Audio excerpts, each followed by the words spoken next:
What's up, everybody? It's B Sneeze.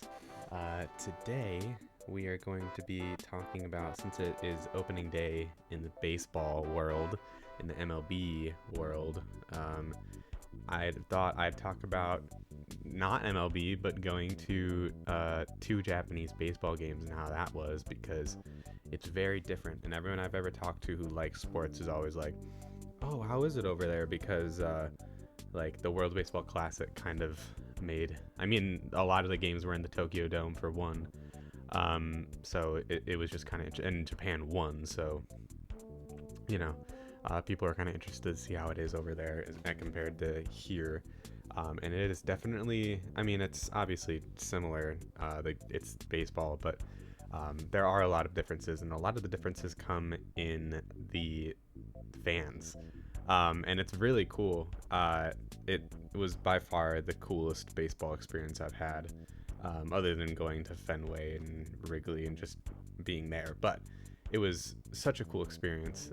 So the first game I went to was in the Hanshin Tigers.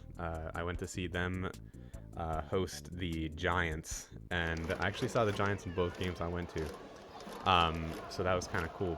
But I saw the Tigers the year they won the championship, so that's also really cool. So I definitely wanted to see the Tigers, because the Tigers, I don't know why, for certain. I guess my dad kind of like heard from somebody that they were the Cubs of the NPB, so we kind of started to watch them a little bit, and we caught some of their games. We would stay up till like 12 in the summer and watch one of the games. Not like entirely, but we'd record it and watch it later and just like try not to look at the score. So that was always really fun. And then to go and actually see a game was completely one thing entirely. Another thing entirely is what I meant to say.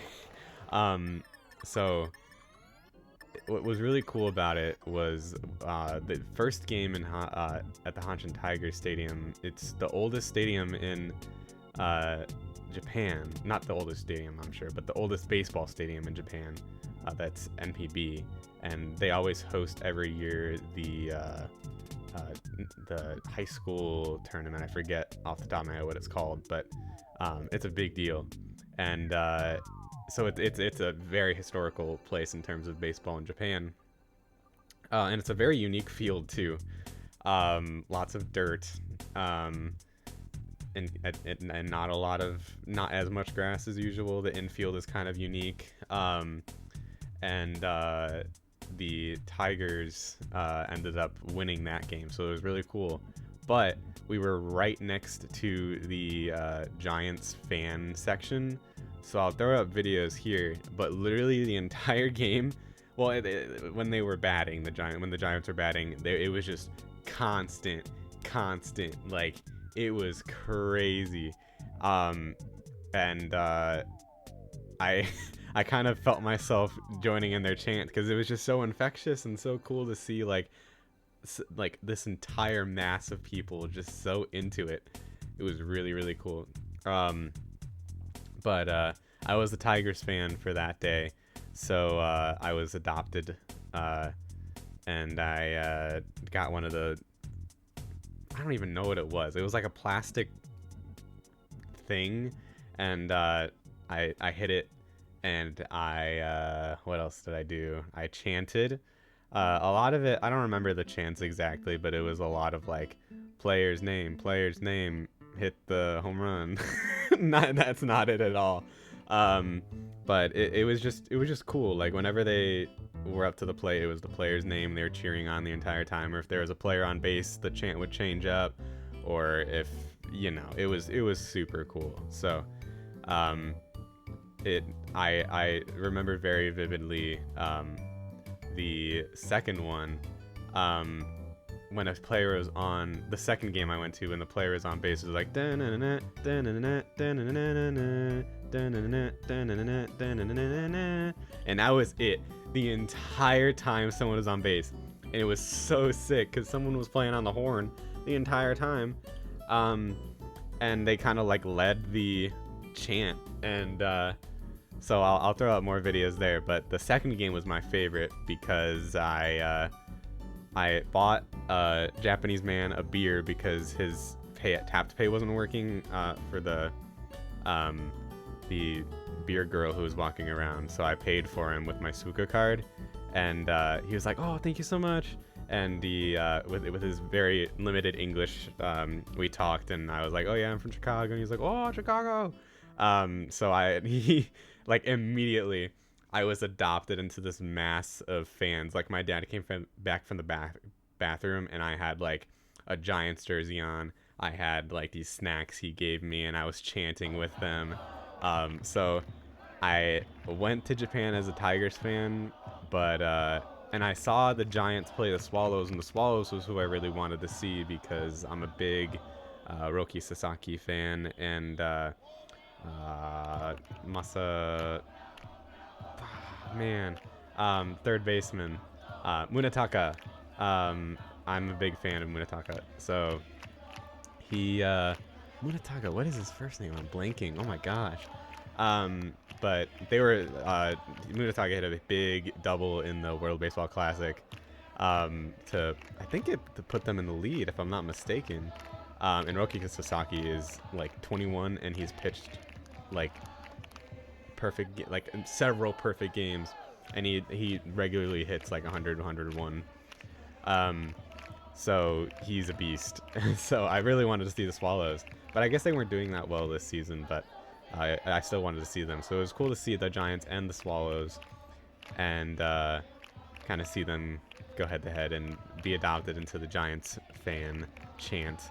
And I was like, we didn't realize it when my dad bought the tickets, but we were literally right in the fan area, so I was in the thick of it, and I quickly I quickly caught on, and it was just so cool to follow the chants. Like, it was such a different experience from, like, everybody was so into it. Like, I feel like there was less emphasis on like the snacks, and like obviously there were people like going up and down aisles like with drinks and stuff like that, but there was less of emphasis on like food and drinks, and like it was less of a beer garden like a lot of stadiums have become, and more of just like thousands of people just watching this game, and they're into it the entire time, and it was so cool.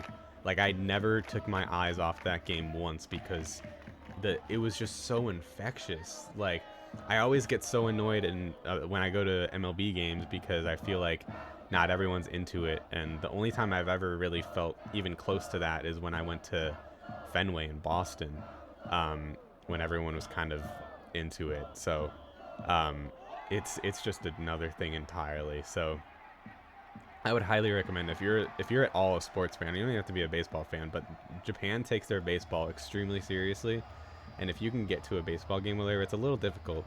I'll have to have my dad talk about it sometime, how to get a ticket, because I don't think you can order them from America. You have to actually pick them up at a Lawson's, and I think you have to have someone who lives there or actually order them. So I think my dad had friends order them for him, but I'm not sure how all that works exactly. But I would highly recommend, if you have the opportunity, please go. It's so worth it.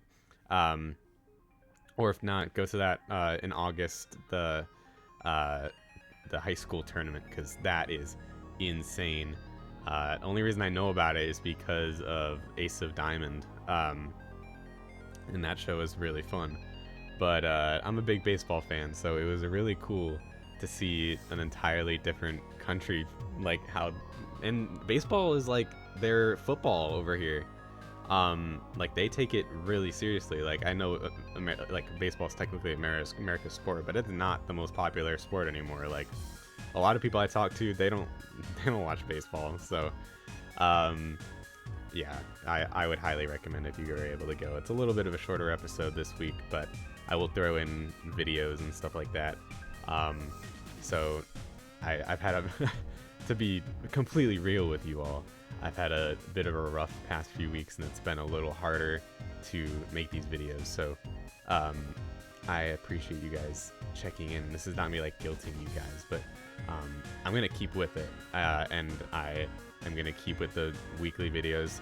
I've been considering cutting it to like every other week and just making like a bigger, more like edited and like, you know, video, but I'll have to see. I don't know if I want to stick to the schedule. I already I should plug my I just started a new channel called Beastneys Games. I've attempted to do a Let's Play channel for so long, and I know the Let's Play format is so beaten to death.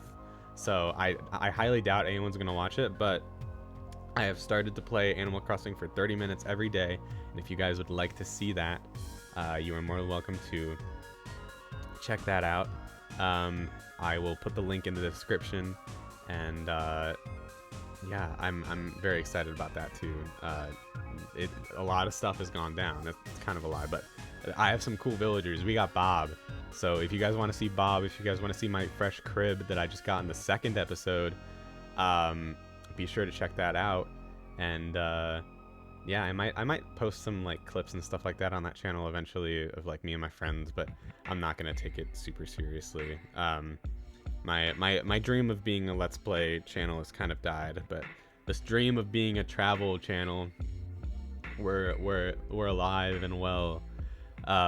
It's just a process. So I hope you guys enjoyed this video. Album of the week is actually, I don't know if it's technically an album. I think it's more of an EP, but it is by Underscores, and it is called Boneyard, also known as Fearmonger. Some really standout tracks: Everybody's Dead, Girls and Boys, Heck, Lone Sharks. So good. Fantastic album, or EP. Song of the week. I'm gonna butcher this so hard. It's by Black Midi. It's off their first debut album. It's Of Schlagenheim. That song, oh my god, it is not like not an easy listen. It's not a very accessible, I hate saying that, but it is not a easy listening experience. It's not a pleasant listening experience, but it is it is heavy, man. Very, very good. Black Midi rocks. Everyone socks off. So thank you guys so much. I will see you guys in the next video. Bye bye.